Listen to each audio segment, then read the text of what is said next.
Mes bien-aimés frères et sœurs dans le Seigneur, encore une fois, je salue chaleureusement chacun de vous, dans le nom qui est au-dessus de tout nom, le nom de la rédemption, le nom du Seigneur et Sauveur Jésus-Christ, et je souhaite de la part du Seigneur des riches bénédictions à l'écoute de ce que vous allez entendre. Ce n'est pas ma parole, mais je crois de tout mon cœur que vous allez entendre la parole du Seigneur.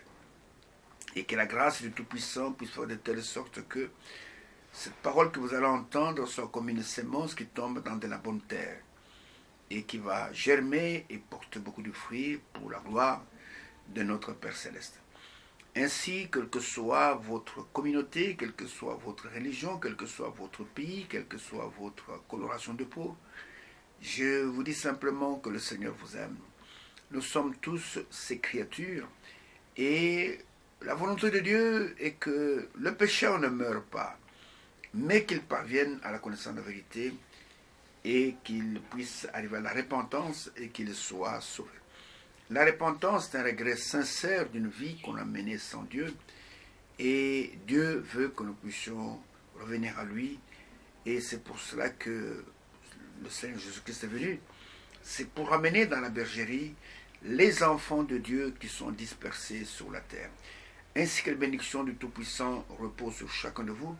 Nous vous disons merci pour vos dons, pour vos assistances, pour cette œuvre de Dieu, pour ces émissions. Nous vous disons merci pour tout ce que vous faites pour l'œuvre de Dieu dans le monde entier. Merci pour vos dons en nature, pour le bon en argent, pour vos prières surtout à notre endroit, pour que le Seigneur nous soutienne, qu'il nous donne la bonne santé, pour que nous soyons capables de vous servir jusqu'à ce qu'il viendra nous prendre et que nous allons passer de la foi à la vue, et que nous puissions expérimenter tout ce que nous écoutons dans sa parole, parce que la parole de Dieu, elle s'accomplira certainement. Et il est écrit dans Habakkuk au chapitre 2 que mon juste vivra par la foi, et cette parole que vous écoutez, elle s'accomplira certainement. Dieu n'a pas de projet de malheur pour nous, il n'a que de projet de bonheur. Ainsi, cramponnez-vous dans vos fauteuils, prenez de quoi écrire, de quoi enregistrer, et que la grâce du Tout-Puissant repose sur chacun de vous, et que ce que vous écoutez vous soit réellement bénéfique pour l'avancement du royaume. Ainsi, merci pour tout ce que vous faites pour son œuvre, et merci de nous aimer, merci de prier pour nous, et que Dieu nous assiste maintenant, pendant que nous allons nous attendre à lui, en nous tournant vers lui, pour que lui seul, et lui seul, puisse nous parler. Mes bien-aimés frères et sœurs dans le Seigneur, nous vivons des temps très difficiles, des temps prophétiques, des temps annoncés par les prophètes, annoncés par le Seigneur lui-même, annoncés depuis des siècles et des siècles. Et nous avons le privilège de vivre dans les derniers jours. Nous avons le privilège de vivre dans les derniers temps, les temps accordés aux nations, et de voir ce que Dieu est en train de faire dans notre temps. C'est pourquoi ce que vous entendez dans ces émissions est différent de beaucoup des émissions religieuses qui sont basées uniquement sur des choses matérielles, qui sont basées sur des promesses de vie peut-être meilleures sur la terre. Mais notre problème n'est pas tellement d'avoir une vie, c'est vrai, on va avoir une vie meilleure sur la terre, mais nos yeux, comme c'était le cas pour Moïse, nos yeux sont braqués sur la rémunération. La Bible dit que Moïse regarda tout le trésor de l'Égypte, ne valant rien devant l'opprobre de Christ. C'est écrit dans Hébreux chapitre 11. Et nous voyons que nous aussi, quand nous regardons ce que nous avons autour de nous, c'est vrai, nous voyons des gens qui sont riches, qui ont beaucoup de biens, qui ont beaucoup d'argent, mais à quoi cela vous servira-t-il? Parce que devant vous, la mort est là. Devant vous, la mort est là, et personne n'échappera à cette mort. Comprenez? À moins que vous soyez en Christ, selon qu'il est écrit, qu'il n'y a plus de condamnation pour ceux qui sont en Jésus-Christ. Donc c'est la raison pour laquelle vous devez trouver ces lieux de refuge, ces lieux de repos, où vous pouvez hériter vraiment des choses éternelles. Ainsi, notre problème, le Seigneur dit, chercher premièrement la justice sur l'homme d'en haut, et tout le reste pour la vie meilleure sur la terre, Dieu va vous la donner, mais cherchez premièrement la vie éternelle. Ainsi, nous vous parlons du dernier message, le message qui précède le retour de Christ, le message qui a été donné pour qu'il puisse préparer l'épouse de Christ dans le temps où nous vivons. Et c'est le 11 juin 1933, dans notre temps, dans notre génération, que Dieu s'est adressé à un jeune homme qui était le prophète promis pour cette heure, William Branham, là dans le fleuve de l'Ohio, et il avait que 24 ans. Il lui a dit, de même que Jean-Baptiste fut envoyé comme précurseur de la première venue de Jésus-Christ, ainsi tu es envoyé avec un message qui préparera la seconde venue de Jésus-Christ. Ainsi, nous voyons que c'est ce que nous faisons entendre dans ces émissions. Nous faisons simplement le relais de ce que cet homme a apporté de la part de Dieu, le message de Dieu pour cette heure, le message de Dieu pour ses enfants, le message de Dieu pour son épouse. Et nous voyons que nous sommes en train de parler spécialement de l'accomplissement des prophéties bibliques pour notre temps. Et la véritable foi, c'est quand vous voyez ce que Dieu fait dans votre temps.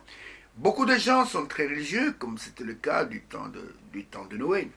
Beaucoup de gens sont très religieux, comme c'était le cas du temps de Lot. Beaucoup de gens sont très religieux, comme c'était du temps de Jésus. Mais très peu de personnes ont le discernement pour savoir qu'est-ce qui se passe dans leur temps et quelle est la parole de Dieu appropriée pour ce temps-là. Et parce que la véritable foi, c'est quand vous croyez ce que Dieu fait dans votre temps.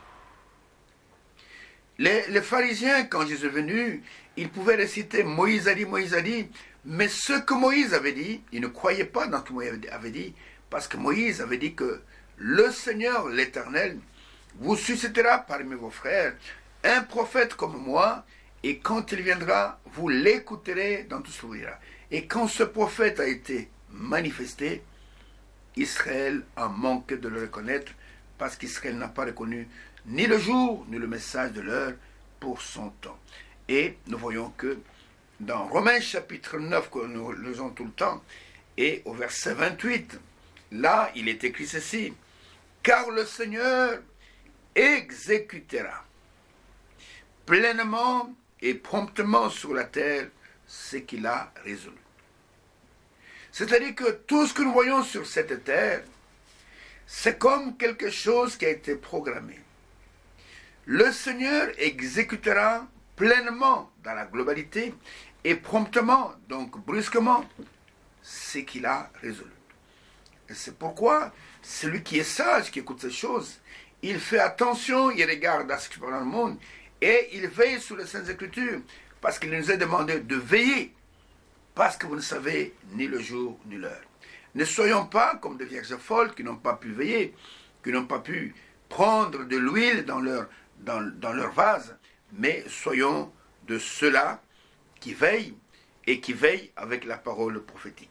Et nous sommes arrivés au point 9 de notre étude et nous sommes en train de parler des fils de Dieu ou la manifestation ou la révélation des fils de Dieu et qui va intervenir avant que l'enlèvement ne puisse avoir lieu.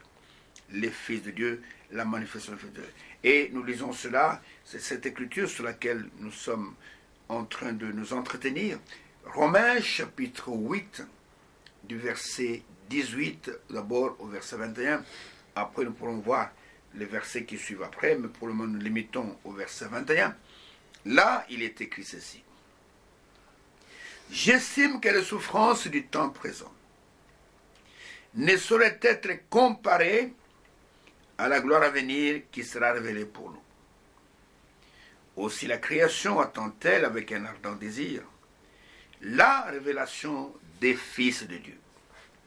Car la création a été soumise à la vanité, non de son gré, mais à cause de celui qui l'y a soumise, avec l'espérance qu'elle aussi sera affranchie de la servitude de la corruption pour avoir part à la liberté de la gloire des enfants de Dieu.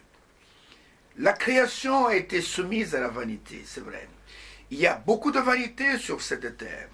Et l'Ecclésiaste, en commençant son livre, dit « Vanité de vanité, tout est vanité ». Et nous voyons qu'il nous est promis que Dieu va révéler ses fils. Il n'est pas parlé ici de la révélation des serviteurs de Dieu, non. Il n'est pas parlé ici de la révélation des apôtres, la révélation des prophètes, la révélation des évangélistes, tout ça c'est bien. Mais j'ai toujours dit que le rang le plus élevé dans le rang le plus élevé, pour nous, les humains, c'est le rang de fils de Dieu.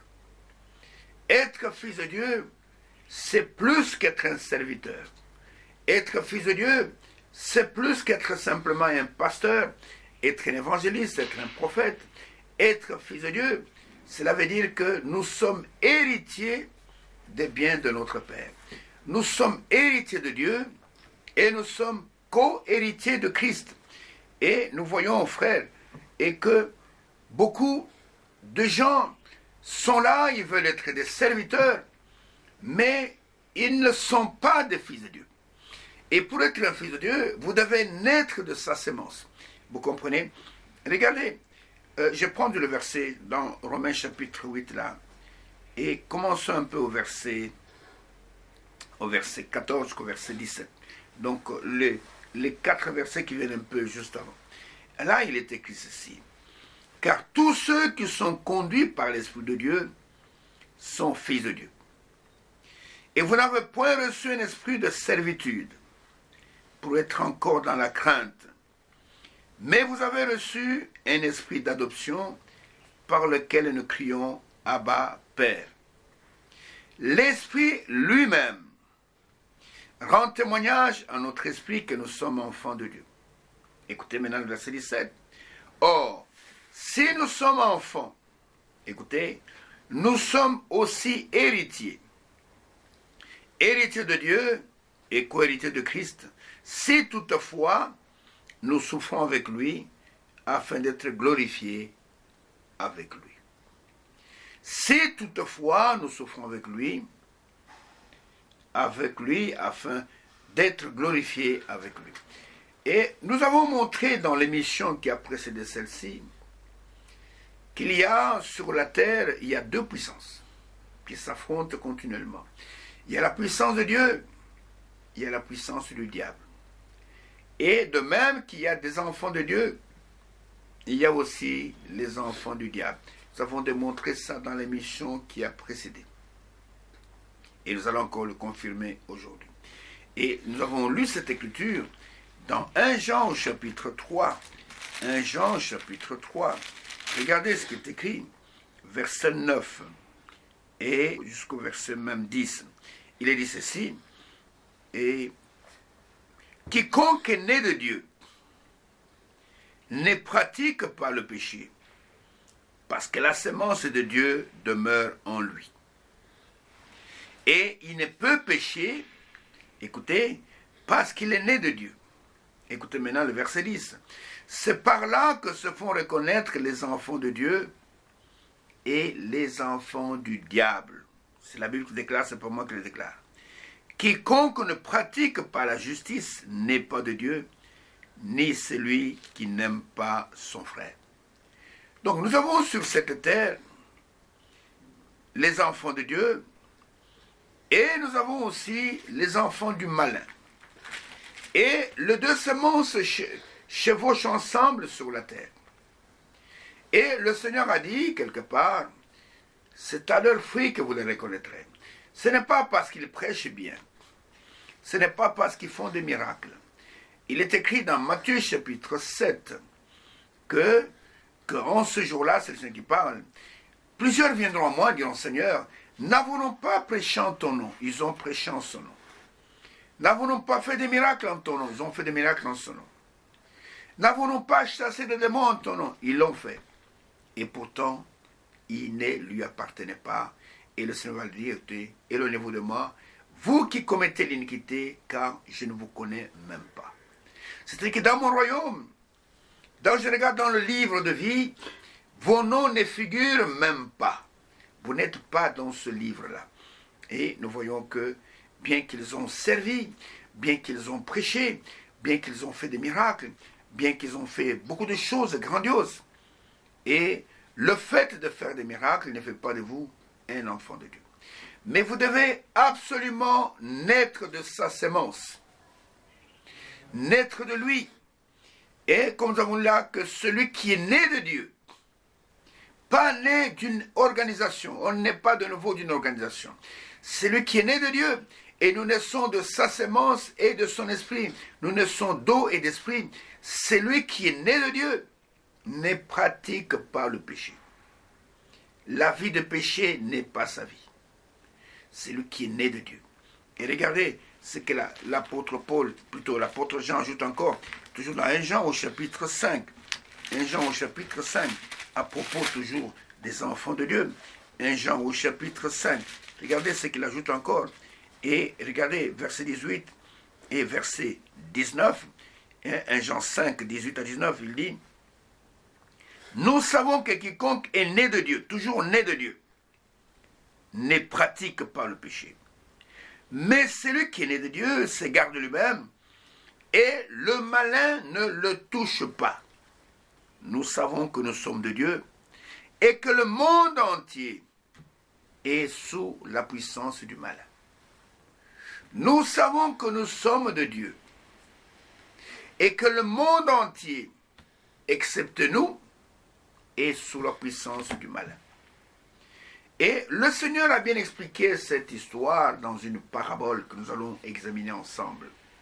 Parce que nous parlons de la révélation des fils de Dieu qui va intervenir avant que l'épouse ne soit enlevée, avant que le Seigneur revienne et qui est l'enlèvement.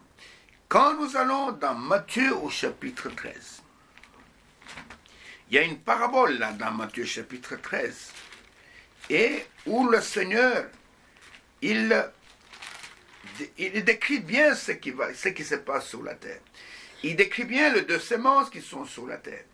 Et il montre comment les deux semences seront identifiées pleinement à la fin. C'est à la fin qu'ils seront pleinement identifiées. Et c'est la parabole du bon grain et de l'ivraie. Si vous allez dans Matthieu chapitre 13, commençons par le verset 24. Et cette parabole, je vais la lire, mais elle n'a pas besoin d'être interprétée parce que le Seigneur lui-même l'a interprétée. Lisons la parabole du verset 24 jusqu'au verset 30. Là, il leur dit ceci. Il leur proposa une autre parabole. Et il dit: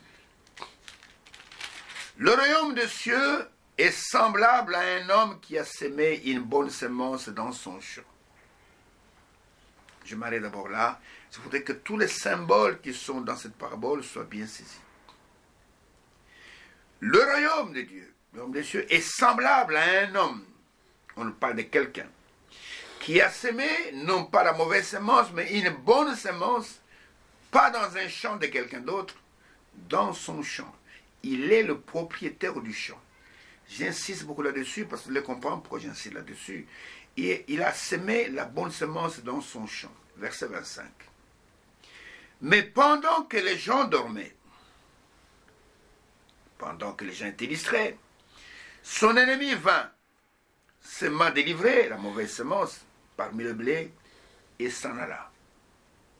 Lorsque l'herbe eut poussé et donné du fruit, l'ivraie parut aussi.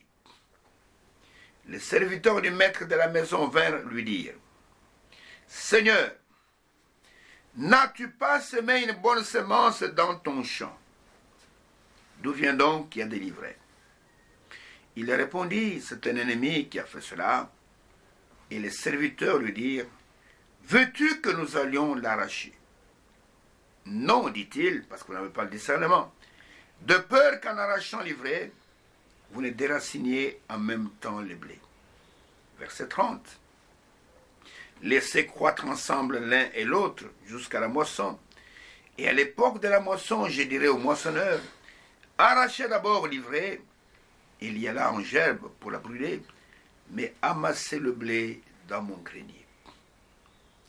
Quelle belle parabole qui nous décrit cette grande tragédie qui se déroule sur la terre depuis le commencement jusqu'à la fin.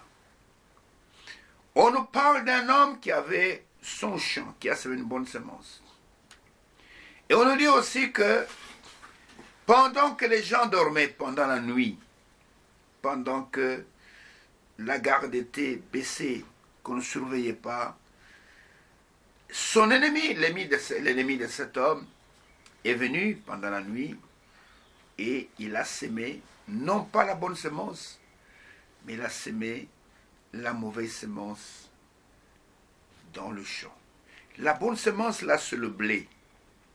La mauvaise semence, c'est l'ivraie. Et l'ivraie est aussi appelé le faux blé. L'ivraie et le blé sont presque des jumeaux. Ils se ressemblent très fort. Sauf que l'autre, quand vous mangez du blé, on peut en faire du pain, on peut en faire de la bonne nourriture. Ça vous nourrit bien, mais l'ivraie, comme son nom l'indique, l'ivraie rend ivre. Et regardez, on a sémé. Il y a la bonne semence qu'on a sémée dans le champ. Il y a la mauvaise semence qu'on a sémée dans le champ. Dans le même champ, il se retrouve maintenant avec deux semences. Quelle belle image de ce qui se passe dans le spirituel sur le plan mondial.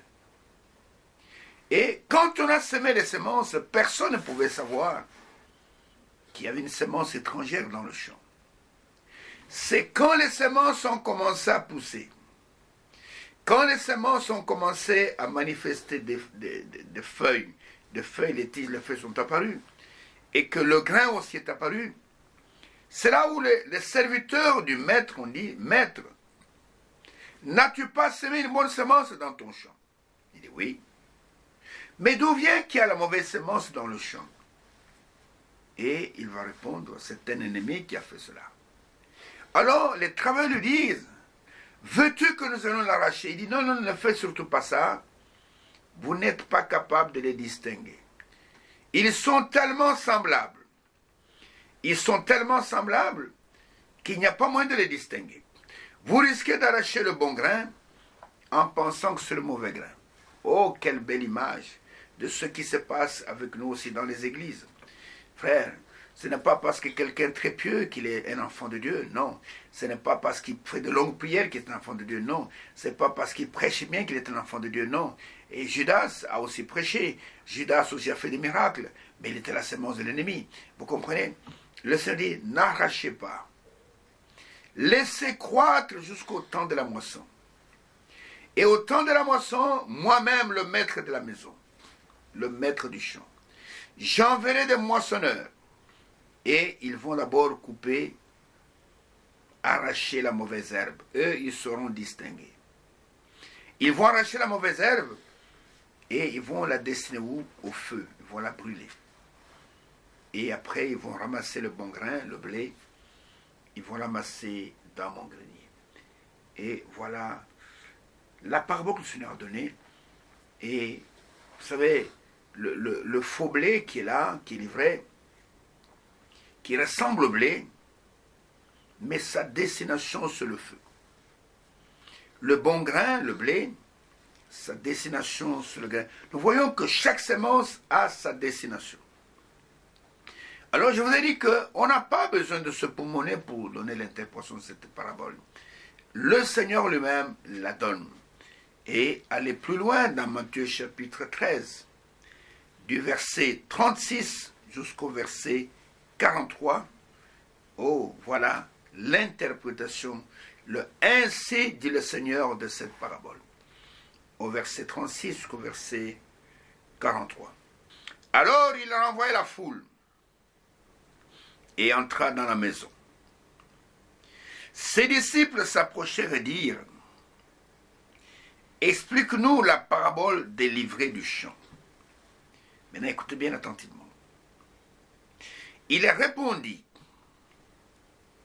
celui qui sème la bonne semence, c'est le Fils de Dieu, c'est-à-dire, c'est lui-même. Celui qui sème la bonne semence, c'est le Fils de l'homme. Et c'est le Fils de l'homme qui leur parlait. Le champ, c'est le monde. Ici, le Seigneur Jésus prouve qu'il est le Créateur et qu'il est le propriétaire de tout l'univers. Il dit, le champ c'est le monde, donc le monde lui appartient. La bonne semence, ce sont les fils du royaume. Oui, livrés, ce sont les fils du malin. Voilà en quelques mots, résumer un peu l'interprétation de ce... Donc, celui qui sème la bonne semence, là, c'est le Fils de l'homme. Le champ dans lequel il a semé, c'est le monde. Il est dit dans la parabole que c'est son propre champ, donc le monde lui appartient. Et la bonne semence, ce sont les fils du royaume, ce sont les fils de Dieu, les fils du royaume. Et la mauvaise semence, ce sont les enfants du malin. Et je peux vous dire que rien qu'avec ça, la question de la semence du serpent est réglée. Ici, le Seigneur nous montre ce qui s'est passé au commencement sur cette terre. Au commencement, Dieu a planté sur cette terre un fils de Dieu, une fille de Dieu. C'était Adam et Ève. C'est lui qui les a plantés. C'est lui qui les a mis sur la terre. Mais je vous pose la question, d'où est venu cet homme méchant, cet homme jaloux, ce meurtrier qui était Caïn? Caïn ne venait pas de Dieu.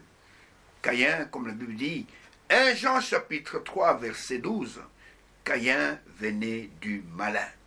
Ne ressemblait pas à Caïn, qui était du malin, et qui tua son frère. Pourquoi le tua-t-il? Parce que ses œuvres étaient mauvaises. Dieu n'a pas engendré un assassin. Dieu, il est amour. Ses enfants sont amour. Ses enfants ont la même nature que lui. Mais d'où venait cet homme méchant? La réponse est la suivante. C'est la semence du serpent qui est introduite. Caïn n'a jamais été appelé fils d'Adam. Caïn était le fils du diable par le serpent. Caïn, c'est vrai que Ève a été appelée la mère de tous les vivants. Mais Adam n'a jamais été appelé le père de tous les vivants. Caïn n'a jamais été son fils. Vous comprenez? Aujourd'hui, nous voyons partout dans les journaux, on commence à découvrir qu'il y a des femmes qui mettent au monde des jumeaux avec des pères différents. Et avant, on doutait de cela. C'est là que nous voyons que nous avons reçu un véritable prophète. Quand Frère Branham a prêché ces choses dans les années 50, tout le monde avait des grands yeux. Oh, c'est de la folie, ça, c'est de l'hérésie. Mais aujourd'hui, c'est prouvé qu'une femme peut concevoir de deux hommes différents s'il a des rapports intimes avec ces hommes en ayant 24 heures. Et s'il y a deux ovules qui se présentent, et ces ovules peuvent être fécondés par deux spermatozoïdes issus de deux semences différentes. C'est prouvé aujourd'hui par la science. Même ici, chez nous, à Kinshasa, c'est arrivé.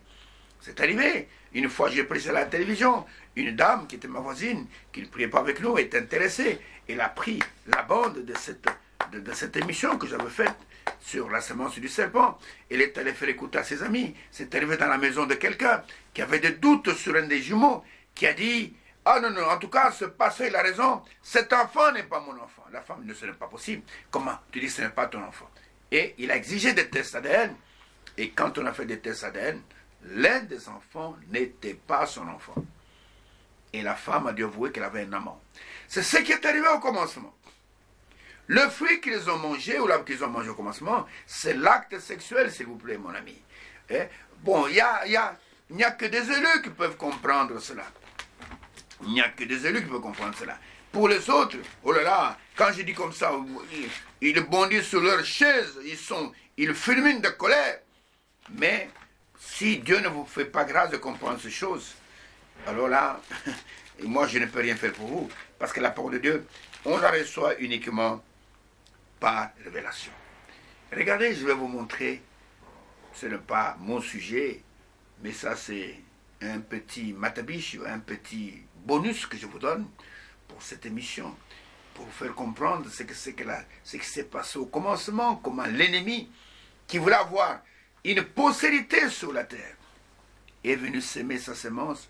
Il savait que, au travers de la femme, il pouvait avoir une postérité via le serpent. C'est ainsi qu'il est passé par le serpent, parce que le sang du serpent ancien, qui n'était pas d'un reptile, était compatible avec le sang de l'homme. Et depuis ce péché-là, Dieu a détruit ce sang. C'est pourquoi vous, les biologistes, regardez, je m'adresse à tous les savants du monde entier. Quand vous faites la classification des sangs, et que vous arrivez au sang de chimpanzé, pour passer au sang de l'homme, il y a un trou, il y a un vide. que vous appelez le chaînon manquant. Posez-vous la question, comment il y a un chaînon manquant? Dieu est le Dieu de la continuité. Ce chaînon manquant, c'est le sang du serpent ancien que Dieu a ôté de la terre. Vous n'en aurez aucune goutte pour faire des expériences dans vos laboratoires. Il n'y en a pas. Mais regardez, le manger dont il est question ici, le manger. Allez avec moi dans Proverbes chapitre 30. Je vais vous montrer de quel manger il s'agit. Parce que la Bible parfois cache certaines vérités sous des paraboles, sous des termes qu'il faut que le Saint-Esprit vous révèle ce qu'il est. Et dans Proverbes chapitre 30, écoutez, c'est Agur qui se pose des questions. Ce n'est pas un proverbe de Salomon, c'est un proverbe d'Agur. Il dit ceci, verset 18 jusqu'au verset 20. Agur dit, il y a 3 choses qui sont au-dessus de ma portée. Même 4 que je ne puis comprendre. Je pose la question, mon ami Agur, quelles sont ces 3 choses que tu ne comprends pas? Et Agur me répond, verset 19, la trace de l'aigle dans les cieux. C'est-à-dire, quand l'aigle passe, vous ne trouvez pas de trace qu'il est passé par ici. Il n'y a pas de trace. Ça, c'est la première chose que je ne comprends pas. La deuxième chose, c'est la trace du serpent sur le rocher. Quand le serpent passe sur le rocher, il ne laisse aucune trace. S'il passe sur le sable, oui, vous allez voir les traces que le serpent... Mais sur le rocher, il n'y a aucune trace que le serpent est passé par ici. Et la troisième chose, la trace du navire au milieu de la mer. Quand un bateau passe, il y a des remous. Et puis après, il n'y a aucune trace qu'un bateau est passé par ici. Les eaux se referment, il n'y a aucune trace. Mais ce qui nous intéresse, c'est la 4e chose qui intrigue Agur. Et il dit, et la trace de l'homme, c'est la jeune femme. C'est-à-dire que quand l'homme a une relation intime avec une jeune fille, avec une femme, après, il n'y a aucune trace. Il n'y a aucune trace pour montrer que l'homme est passé par là. Et maintenant, au verset 20, regarde ce qui est écrit. Telle est la voix de la femme adultère. La femme adultère. Écoutez, qu'est-ce qu'une femme adultère? Vous êtes adulte, comment est-ce que je dois dire? La femme adultère, elle consomme un acte sexuel hors mariage. C'est ça l'adultère. Telle est la voix de la femme adultère. Elle mange quoi? Le fruit de son adultère. Et s'essuie la bouche. Écoutez, vous êtes assez adulte. Puis elle dit, je n'ai point fait de mal. Voici le manger qui a été mangé dans le jardin d'Éden. Ève a mangé, et dit, elle mange, elle s'essuie la bouche, puis dit, je n'ai point fait de mal. Et au travers de ce manger-là, Satan a eu une postérité, une descendance sur la terre, une génération des hommes méchants. Regardez que quand Dieu est venu juger le péché, Dieu le juste juge. Dieu ne peut placer la punition que là où la faute a été commise. Genèse chapitre 3, verset 15. Oh là là, oh que Dieu est bon, que la parole est bonne. Genèse chapitre 3, verset 15. Faites attention aux paroles de l'Éternel. D'abord, il s'adresse au serpent, et puis il va s'adresser à la femme. Au verset 15, il s'adresse au serpent ancien, et puis après, il va s'adresser à la femme au verset 16. Et faites attention à tous les termes que Dieu utilise dans ces 2 versets. Sinon, la chose va vous échapper. Puisse le Seigneur oindre vos yeux, afin que, après cette lecture, après cette émission, que vous puissiez comprendre ce qui s'est passé réellement dans le jardin d'Éden. Et il dit ceci, au verset 15 du chapitre 3, Dieu dit, en parlant au serpent, en fait il ne parlait pas au serpent, il parlait à Satan qui était incarné dans le serpent. Il dit, je mettrai une inimitié entre toi et la femme, entre ta postérité et sa postérité. Comment Dieu maintenant parle de postérité? Dans d'autres Bibles, entre ta descendance et la descendance de la femme. Celle-ci, la postérité de la femme, t'écrasera la tête. C'est-à-dire, elle va te vaincre, c'est ce qui s'est passé sur la symbole du calvaire, et tu le blesseras le talon. C'est-à-dire, il passera par la mort, mais il te vaincra. Écoutez, il va parler de postérité, il a parlé de sémence. Pourquoi il parle de cela? Et au verset 16, il est dit, et il dit à la femme, j'augmenterai la souffrance de tes grossesses. Tu enfanteras avec douleur, et tes désirs se porteront vers ton mari, mais il dominera sur toi. S'ils ont mangé quelque chose avec leurs dents, pourquoi Dieu n'a pas puni la femme des caries dentaires? Il n'a pas puni des douleurs aux mâchoires. Il n'a pas puni peut-être des douleurs à l'estomac. Et pourquoi Dieu parle ici de grossesse? Ici, Dieu parle de douleurs d'enfantement. Oh frère, il n'y a que les aveugles qui ne voient pas. Parce que la femme était déjà rendue grosse par sa liaison avec le serpent ancien, qui n'était pas un serpent, mais qui était un animal, plus ressemblant à l'homme que le singe actuel, et qui avait l'usage de la parole. Et Satan savait que par cet animal, il peut avoir une postérité sur la terre. Et c'est lui le papa de Caïn. Vous comprenez? Et la Bible dit que Caïn était du malin. 1 Jean 3, verset 12. Et Jésus parle même de lui dans Jean chapitre 8, comme étant le premier meurtrier. Il dit aux Juifs, votre père c'est le diable. Il a été le meurtrier dès le commencement. Le premier meurtrier, c'était Caïn. Mais Jésus, en parlant de Caïn, il parle directement de Satan. L'être meurtrier dès le commencement. Il ne se tient pas dans la vérité. Il est père du mensonge. Et quand tu parles, c'est le mensonge qui sort de lui. Parce qu'il est père et tout ce qu'il dit, ce n'est que mensonge. Et nous voyons que c'est ce que le Seigneur dit ici, dans la parabole. Il dit que celui qui sème la bonne semence, c'est le Fils de l'homme. La bonne semence, c'est le Fils du royaume. C'était Adam. Et après Adam, il y a eu Seth. Vous comprenez? Et les fils de Dieu se sont développés par ces descendances-là. Mais la descendance de Caïn, c'était la descendance du méchant. Regardez dans Genèse chapitre 4. La descendance de Caïn, c'était des grands savants. Et c'était aussi des grands assassins. Ils tuaient pour un rien, pour lui, pour un rien. Vous comprenez? Et le Seigneur dit ici, je reviens dans Matthieu chapitre 13 là, verset 38. Le champ, c'est le monde. La bonne semence, ce sont les fils du royaume. L'ivraie, ce sont les fils du malin. Écoutez, verset 39. L'ennemi qui a semé la mauvaise semence, c'est le diable. La moisson, c'est la fin du monde. Les moissonneurs, ce sont des anges. Le mot ange signifie envoyé. Il y a des anges terrestres. Il y a aussi des anges célestes. Écrit à l'ange de l'église de Laodicée, l'ange de Laodicée n'est pas un ange céleste, c'est un ange terrestre.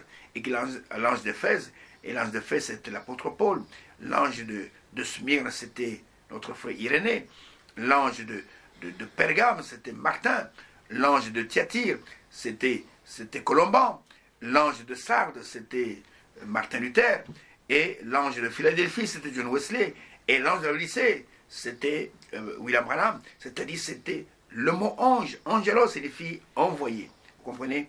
Et ce sont des messagers que Dieu envoie sur la terre, mais il y a aussi des anges célestes. Et ici il dit que j'enverrai les moissonneurs, ce sont les anges qui par leur parole vont faire le triage. Ceux qui sont de Dieu vont suivre la parole de Dieu, et ceux qui ne sont pas de Dieu, oh, ils seront simplement liés dans des credos des hommes, et leur destinée, c'est le feu. Et verset 40, il dit, or, comme on arrache l'ivraie et qu'on la jette au feu, il en sera de même à la fin du monde. Le Fils de l'homme enverra ses anges, ses envoyés, qui arracheront de son royaume tous les scandales et ceux qui commettent l'iniquité, et les jetteront dans la fournaise ardente, où il y aura des pleurs et des grincements dedans. Alors les justes resplendiront comme le soleil dans le royaume de leur Père, que celui qui a des oreilles pour entendre, qu'il entende. Voilà en quelques mots détailler la tragédie qui se passe, qui se déroule sur la terre. Il y a les fils de Dieu, il y a aussi les fils du diable. Mais il nous est promis dans Romains chapitre 8, en partant du verset 18, et l'apôtre nous dit que toute la création est en train d'attendre la révélation ou la manifestation des fils de Dieu. Je lis encore ce passage où il est dit que j'estime que les souffrances du temps présent ne saurait être comparée à la gloire à venir qui sera révélée pour nous. Aussi la création attend-elle avec un ardent désir la révélation des fils de Dieu. Pas la révélation des serviteurs. Vous comprenez? La révélation des fils de Dieu. Vous savez, les serviteurs, regardez ce qui arrive avec les serviteurs. Les serviteurs, ils peuvent être de bons serviteurs, comme il est écrit dans Jean chapitre 8. Dans Jean chapitre 8, voilà ce qui est écrit à propos des serviteurs. Et bon, commençons par le verset 30, par exemple. Jean chapitre 8, il est écrit: comme Jésus parlait ainsi, plusieurs crurent en lui. Il dit aux Juifs qui avaient cru en lui: si vous demeurez dans ma parole, vous êtes vraiment mes disciples. Vous connaîtrez la vérité, et la vérité vous affranchira. Ils lui répondirent: nous sommes la postérité d'Abraham, et nous ne fûmes jamais esclaves de personne. Comment dis-tu, vous deviendrez libres? Verset 34. En vérité, je vous le dis, le répliqua Jésus, quiconque se livre au péché est esclave du péché. Or, l'esclave ne demeure pas toujours dans la maison, le Fils y demeure toujours. Si donc le Fils, avec majuscule, vous affranchit, vous serez réellement libre. C'est-à-dire que un serviteur de Dieu, vous savez, qui est appelé comme l'esclave, il est là pour rendre un service. Et regardez les travailleurs qui travaillent dans les maisons, les travailleurs domestiques, ils viennent pour travailler. Dès que le travail est terminé, il rentre chez lui. Mais le fils de la maison, lui, il a sa demeure dans la maison. Lui ne quitte pas la maison. Le serviteur peut travailler parfois jusqu'à minuit, mais fin, il doit rentrer chez lui, parce que la maison, ce n'est pas sa demeure. Mais le fils de la maison, même s'il est chassé de la maison par ses parents, il finira par rentrer, il finira par rentrer dans la maison parce qu'il est un enfant de la maison. Et tous les enfants de Dieu, tous les fils de Dieu, ce sont des enfants, ce sont des fils prédestinés. Et là, quand nous disons parfois ces choses, ça semble un peu étrange. Dieu connaît ses enfants, ceux qui lui appartiennent, avant que le monde ne fût. Dieu ne te connaît pas aujourd'hui. Si Dieu te connaissait aujourd'hui, alors il ne serait pas Dieu. Mais Dieu nous connaît avant même que le monde ne fût.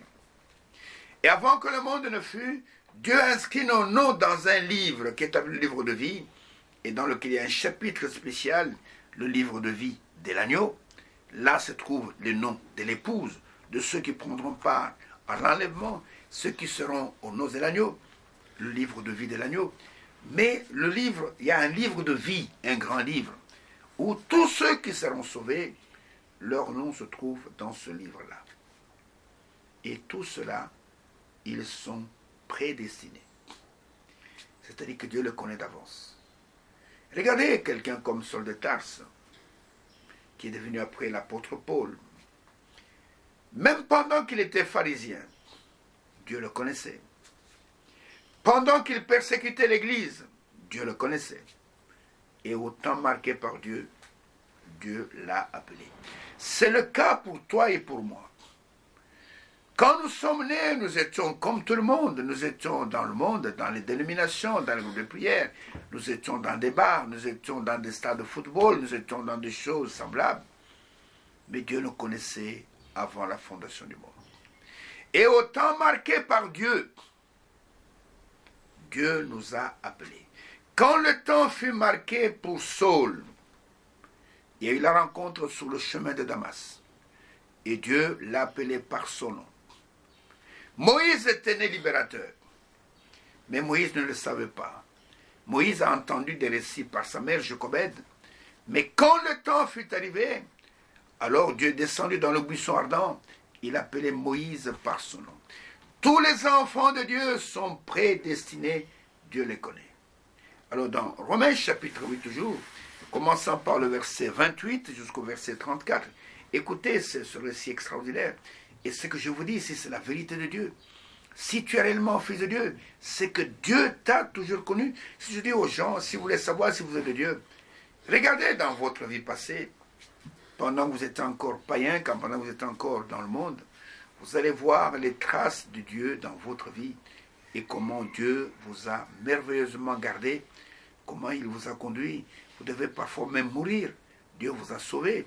Peut-être vous avez fait un accident et beaucoup de gens sont morts. Toi, tu as été sauvé parce qu'il t'avait prédestiné à recevoir sa parole, à croire sa parole. Regardez ce qui est écrit dans Romains chapitre 8. Commençons par le verset 28. Nous savons du reste que toute chose concourt au bien de ceux qui aiment Dieu, de ceux qui sont appelés, non pas au hasard, mais selon son dessein, selon sa volonté. Car ceux qu'il a connus d'avance, oh frère, il ne nous connaît pas aujourd'hui. Dieu ne me connaît pas aujourd'hui. Dieu ne te connaît pas aujourd'hui. Il nous a connus avant que le monde ne fût. Et Frère Branham, oh là là, ce prophète merveilleux, et il nous a révélé des choses extraordinaires de la part de Dieu. Il nous dit que nous étions en lui avant la fondation du monde. Pendant qu'il créait tout l'univers, nous, tous ses enfants, nous étions en lui en tant qu'attribut. Et quand il est venu sur la terre, qu'il a marché sur cette terre comme un simple homme, pendant qu'on le frappait là, oh là, à Golgotha, nous étions en lui. Quand il est mort sur la croix, nous étions avec lui. Oh frère, quand il a ressuscité Lazare, nous étions avec lui. Nous étions cachés en lui. Mais nous n'étions pas encore manifestés. C'est comme toi et moi. Pendant que ton père, c'est lui qui t'a engendré, était encore enfant, peut-être qu'il jouait aux billes, peut-être qu'il jouait à la balle, tu étais dans ses reins. Tu étais en train d'attendre. Et au temps marqué, quand il s'est marié, qu'il a eu une épouse et qu'il a pu s'aimer sa semence, c'est à ce moment-là que tu as été manifesté. La Bible nous dit que Lévi, un des enfants de Jacob, a payé la dîme pendant qu'il était dans les reins d'Abraham, quand Abraham, Genèse 14, a payé la dîme à Melchisedec. Vous comprenez? Et Lévi a payé la dîme pendant qu'il était dans les reins de son arrière-grand-père. Et de la même manière, quand nos parents, vous voyez, tous ces enfants que vous voyez, c'est de jeunes garçons, ils ont en eux, leurs propres enfants sont à l'intérieur. Et au temps marqué, ces enfants seront manifestés. Et il est dit, nous savons du reste que toute chose concourt au bien de ceux qui aiment Dieu, de ceux qui sont appelés selon son dessein. Écoutez verset 29. Car ceux qu'il a connus d'avance, il les a aussi prédestinés à être semblables à l'image de son Fils, afin que son Fils soit le premier-né de beaucoup de frères. Ceux qu'il a connus d'avance, il les a prédestinés, il les a préordonnés à être semblables à l'image de son Fils, Jésus-Christ, et afin que son Fils, Jésus-Christ, soit le premier-né. Tout c'est un problème de naissance. Soit le premier-né, de la même manière que le Fils de Dieu par excellence, Jésus, donc était né de la manière qu'il est né, nous devons aussi naître de nouveau comme lui était né, parce qu'il est le premier dans la nouvelle création. Nous sommes prédestinés à être semblables à notre frère aîné, qui est le Seigneur Jésus-Christ, à être semblable à lui, et nous sommes destinés à être comme ça. Écoutez, et ceux qu'il a prédestinés, verset 30, il les a aussi appelés. Et comment appelait-il? C'est par sa parole. Et ceux qu'il a appelés, il les a aussi justifiés. Il a pardonné nos péchés, il a pris nos péchés, les a jetés dans la mer de l'oubli. Et ceux qu'il a justifiés, il les a aussi glorifiés. Et l'apôtre pose la question. Que dirons-nous donc à l'égard de ces choses? Qu'est-ce que nous allons dire? Si Dieu est pour nous, qui sera contre nous, frères? Si nous sommes nés de sa sémence, quiconque nous attaque, attaque Dieu. Quiconque nous fait la guerre à Dieu. Et c'est pourquoi Dieu a dit, laissez la vengeance à moi la vengeance et la rétribution. Et quiconque s'attaque à la postérité d'Abraham, postérité de Dieu, il s'attaque à Dieu lui-même. Donc, si Dieu est pour nous, qui sera contre nous? Lui qui n'a point épargné son propre Fils, mais qui l'a livré pour nous tous, comment ne donnera-t-il pas aussi toutes choses avec lui? Qui accusera les élus de Dieu? C'est Dieu qui justifie. Qui les condamnera? Christ est mort, bien plus. Il est ressuscité. Il est à la droite de Dieu. Et il intercède pour nous. Vous comprenez bien, mes frères? Ceux qu'il a connus d'avance, il les a prédestinés. Donc, pour le moment, quand vous regardez sur cette terre, vous regardez des villes qui sont bondées de gens, au milieu de ces gens, il y a des enfants de Dieu, il y a des fils de Dieu. Ils ne sont peut-être pas très nombreux, mais ils sont là. Et Dieu seul les connaît. Regardez du temps de Job. Un jour, la Bible dit que les fils de Dieu, c'est-à-dire les anges, sont venus se présenter devant l'Éternel. Et comme par hasard, Lucifer, qui est devenu le diable, qui est devenu Satan, était au milieu d'eux. Vous comprenez? Et est au milieu d'eux. Et c'est écrit dans Job, chapitre 1, verset 6. Il dit, or les fils de Dieu vinrent un jour se présenter devant l'Éternel, et Satan vint aussi au milieu d'eux. Vous comprenez? Et Dieu lui pose la question. Satan, d'où viens-tu? Ah, il me dit, je viens de la terre. Je viens de parcourir la terre. Satan se promène beaucoup. Hein. Parfois, tu l'as déjà croisé plusieurs fois, mais tu ne sais pas le voir, parce qu'il est un être spirituel. Tu ne sais pas le voir. Il dit à l'Éternel, je viens de parcourir toute la terre, je me suis beaucoup promené.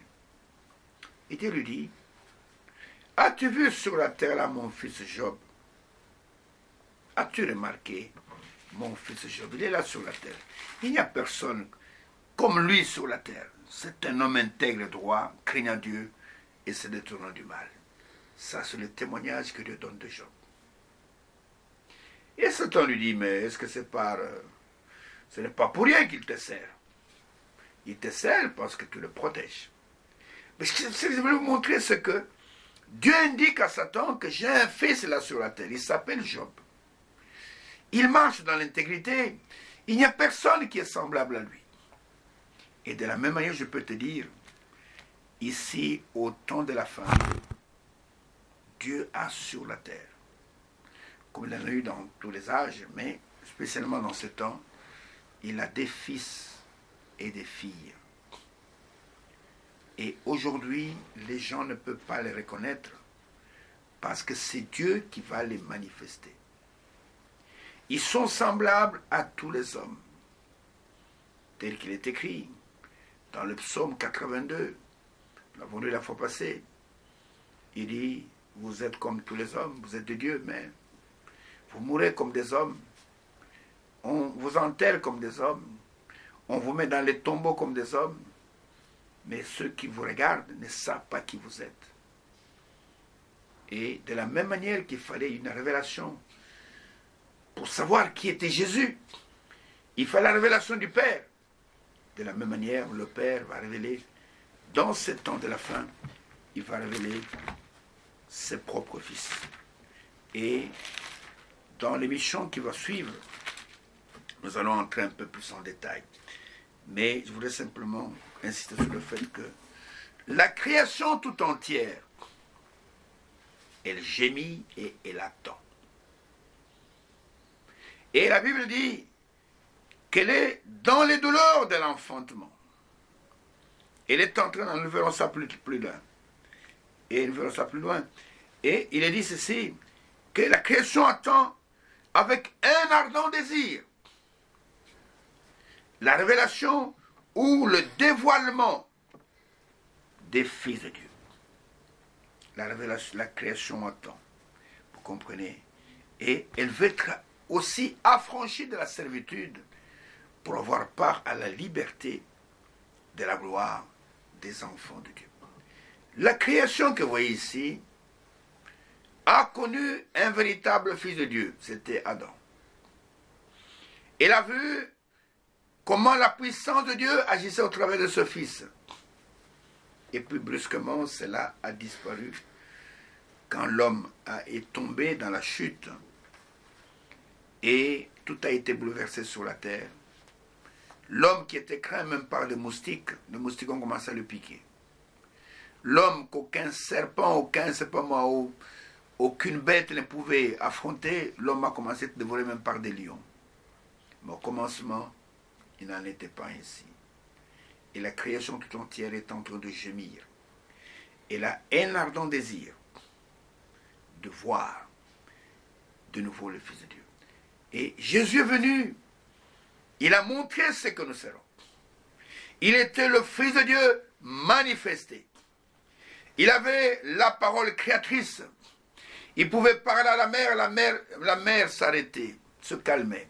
Il pouvait parler au vent, le vent pouvait se calmer. Il pouvait parler à la mort devant la tombe de Lazare et la mort ressuscitait le mort. Jésus n'a jamais été un deuil. Je défie quiconque. Jésus n'a jamais été un deuil et le mort est resté mort. Montre-moi un seul endroit où Jésus est parti un deuil. Il a pleuré comme nous tous ici et puis on est allé enterrer la personne. Il a rencontré le cortège qui amenait le fils de la veuve de Naïm, son fils unique qui était mort. Et quand il est arrivé, le fils était ressuscité. Il est allé à la tombe de Lazare.